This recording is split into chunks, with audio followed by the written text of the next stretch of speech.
적재적소의 인사 배치라는 것은 상당히 오랜 기간 동안 인사 쪽에서는 금과 옥조로 여겨지고 있고, 지금도 원리 내지는 원칙으로 정립돼서 쓰여지고 있는 그런 개념으로 내가 알고 있거든요.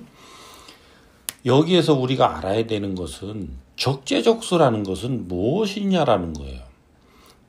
여기에서는 일이 있고 사람이 있다는 거죠. 일과 사람을 어떻게 매치할 것이냐라고 하는 원칙이 적재적소의 원칙이라고 본단 말이죠.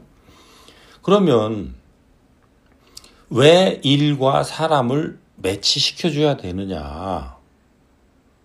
그리고 그것을 매치시키기 위해서는 어떻게 해야 되느냐? 현재 우리가 채용 시스템이 그것을 맞추고 있는 거냐? 채용 단계에서부터 그 요구를 부합하고 있지 못한데 이 채용한 후에 과연 그게 가능할 것이냐? 이제 그게 결과적으로는 어디로 연결되냐면 교육훈련으로까지 이어지는 거거든요. 그러니까 이거 하나하나 이제 풀어보면 시간이 많이 걸릴 텐데 약간 오늘은 그냥 짧게 이렇게 넘어가 볼 테니까요. 적재라는 것은 사람은 그 자체로 뉴트럴한 거예요. 현재 상태는. 요거 이제 절대성과 상대성으로도 이해를 하면 돼요. 절대적으로는 그냥 뉴트럴해요. 모든 것을 할 수도 있고 모든 것을 할 수 없기도 해요. 왜? 현재는 아무런 요구가 없기 때문에. 이 사람을 어떤 환경에다 놨을 때 그 환경, 이게 이제 소라는 거거든요. 우리가 일, 어떤 자기의 담당, 어떤 역할, 요런 것들이 이제 소, 적소할 때 소, 요것을 말하는 거고. 그래서 적소적재라고 안 하거든요. 적재, 적소. 소는 적의 개념이 없어요. 주관이 아니거든요. 소는 객관이지. 그러니까 이 객관적인 일에 요구하고 있는 적은 뭐냐면 이 일과 관련돼 있는 고객들의 니즈와 원체예요. 여기에 주관이 붙어 있다고요. 이 일은 주관이 아니에요. 그래서 우리는 모든 일을 할 때 고객과 연결되지 않으면 업적이 없어요. 그 일에 무슨 업적이 있어요. 그 일을 통해서 어떤 사람한테 연결되는 거예요. 그리고 이것을 동물과 연결될 수도 있고 사람하고 연결될 수 있고 또 이 무생물하고 연결될 수 있고 생물하고 연결될 수 있지만 여기서 우리가 따지는 것은 요즘 우리는 반려동물들이라고 해서 동물까지도 의인화하고 있는데 사실은 사람과 어떤 만나서 연결되는 일. 그러니까 이 일은 뭐냐면 매개체인 거예요. 매개체. 그래서 이 일이 있는 요 환경을 구성하고 있는 요 고객들, 요 사람들의 원하는 것, 그 다음에 그 사람들이 요구하고 있는 것, 요것들을 어떻게 잡아갈 수밖에 없었느냐면 과거에는 뭉뚱그려 잡아갈 수밖에 없었어요. 그것을 이제 평균화라고 하는 거예요. 우리가 그래서 지금 하고 있는 설문조사라든지 이런 건 다 이런 평균화를 하고 있는 거예요. 그래서 여기서 요구하고 있는 것들을 가지고 이 일이 이루어지기 위해서 각자가 가져야 되는 이 어떤 능력, 이 능력에는 지식, 경험, 그 다음에 스킬 이런 게 있어요. 그 다음에 이제는 역량, 이러한 것들을 활용해서 그 고객들이 요구하고 있는 드러나지 않은 상태의 욕구들, 이것을 원치라고 그러거든요. 이것까지도 매칭시켜가지고 그 사람들의 만족감을 극대화시켜 줄 수 있는, 그리고 성과를 고도화시켜낼 수 있는 이런 능력들, 이거를 역량이라고 하거든요. 그러니까 이런 부분들에 대한 것들을 평가하는 것, 요게 이제 적소예요. 그러니까 요것이 먼저 평가가 돼야 내가, 우리 회사가, 우리 조직이, 우리 단체가 어떤 고객을 만나서 어떻게끔 이 서비스를 제공함으로써 그 고객들로부터 내가 인정받고 존중받고 사랑받는, 존경받는 이런 상태로 갈 수 있을까라고 하는 것이 이제 그 목표란 말이에요. 그것을 같이, 뜻을 같이 할 수 있는 사람, 요게 이제 적재를 뽑는 거예요. 그러니까 이 적소가 정의되지 않으면 적재를 뽑을 수가 없어요. 뽑아서 여기다 갖다 넣는 게 아니라 우리의 고객을 먼저 그 평가를 해서 그 고객으로부터 요구되고 있는 그 우리 조직에 원하는 이러한 것들을 정의해서 이 정의를 얼만큼 잘 수행해낼 수 있는 사람들을 채용 단계에서부터 골라내는 거예요. 그러니까 지금처럼 시험 위주의 이걸로는 안 맞는 거예요. 조직의 이념이 정확하게 섰다고 한다면 이 이념에 맞는 사람만 뽑으면 되는 거예요. 지적 능력은 거기에서 어떤 지적 능력이 탁월하다고 해서 이거를 잘 해결한다라고 하는 보장이 없거든요. 그것을 어떤 능력이 탁월해야 되는 분야는 그 사람을 뽑으면 되고, 그렇지 않고 이것이 두루 균형이 잡혀서 그 균형된 그 인재상에 필요한 어떤 자리에는 그런 사람을 뽑아야 되고, 응?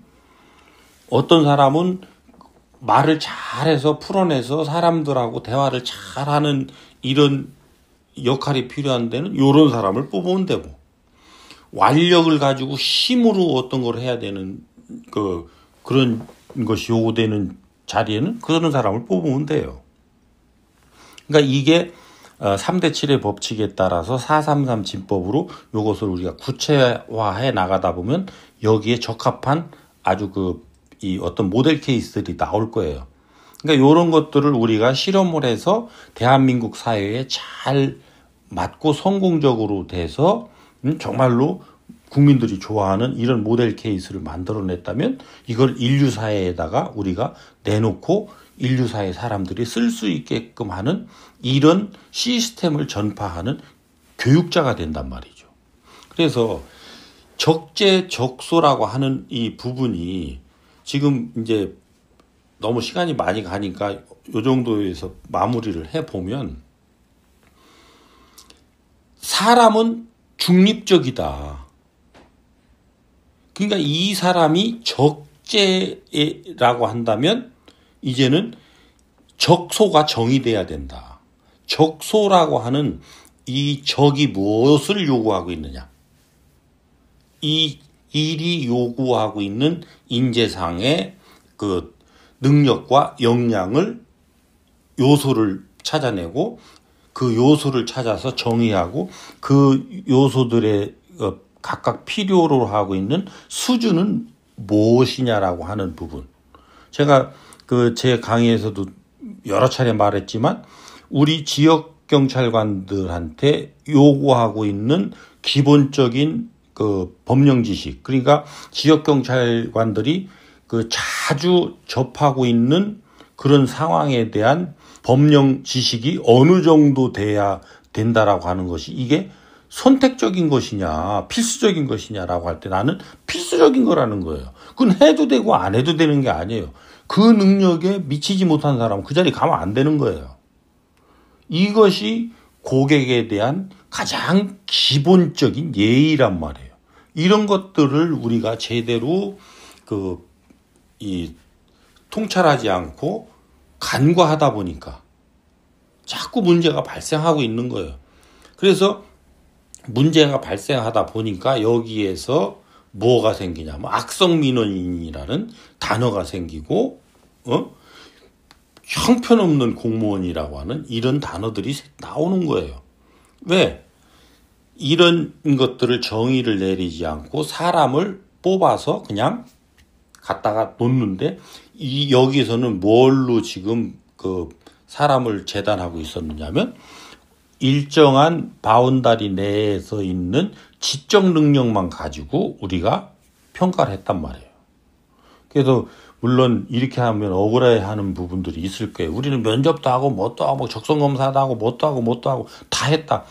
그것이 과연 적소에 대한 정의가 내려진 상태에서 한 것이냐, 아니면 공급자인 나를 중심으로 해서 내가 사람을 뽑아서 수요자한테 갖다가 밀어박힌 것이냐, 이건 다른 얘기라는 거예요. 그래서 지금 적재적소라고 하는 단어는 쓰고 있지만 이 단어의 깊이에 대한 부분들을 우리가 잘 연구를 하지 않고 또 그거에 따라서 우리가 뭔가를 새로운 시도들을 해서 그거에 따른 어떤 그 결과를 놓고 다시 또 연구에 들어가고 하는 이런 것들을 우리가 계속 해왔다면 지금쯤은 새로운 패러다임이 열려 있어야 되는데 아직도 그런 것들이 미흡하다. 그러다 보니까 어떻게 하느냐면 사람을 뽑아놓고 이제 이 사람들을 성장시키는 교육과 훈련을 중시하게 된 거예요. 근데 어느 부분은 교육 훈련으로 가능한 부분이 있고 어느 부분은 가능하지 않은 부분이 있어요. 왜 그러냐? 우리 인간이 이 땅에 올 때 내가 가지고 있는 타고난 저마다의 소질이 있단 말이에요. 그래서 내가 가지고 온 잘할 수 있는 영역, 또 내가 잘하지 못해서 지금 현재 우리 이 생에서 보완해 가지고 가야 되는 영역. 그래서 우리는 내가 잘할 수 있는 것을 가지고 사람들이 나한테 오게끔 하는 이 유인을 만드는 거예요.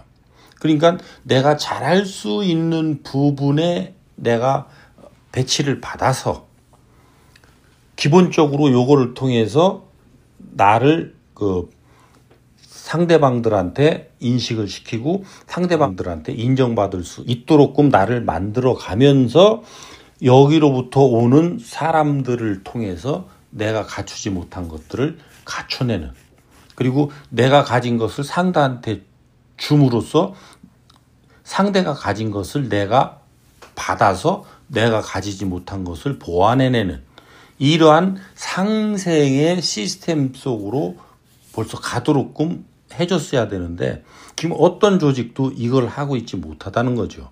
그래서 다 지금 힘든 거예요. 그러니까 상하 간의 괴리, 고객과 어떤 공급자와의 괴리, 이게 집안에서 또 들어오면 부부 간의 갈등, 부모 자식 간의 갈등. 왜? 이게 또 전부 다 부모는 부모로서의 갖췄어야 될 게 있고 자식은 자식으로서의 갖췄어야 될 게 있고 이런 척도가 다 있단 말이에요. 그러니까 이런 부분들에 대한 것까지 우리가 다 해나가야 되는 아주 이게 깊이 있는 내용이기 때문에 오늘은 여기까지 하겠습니다.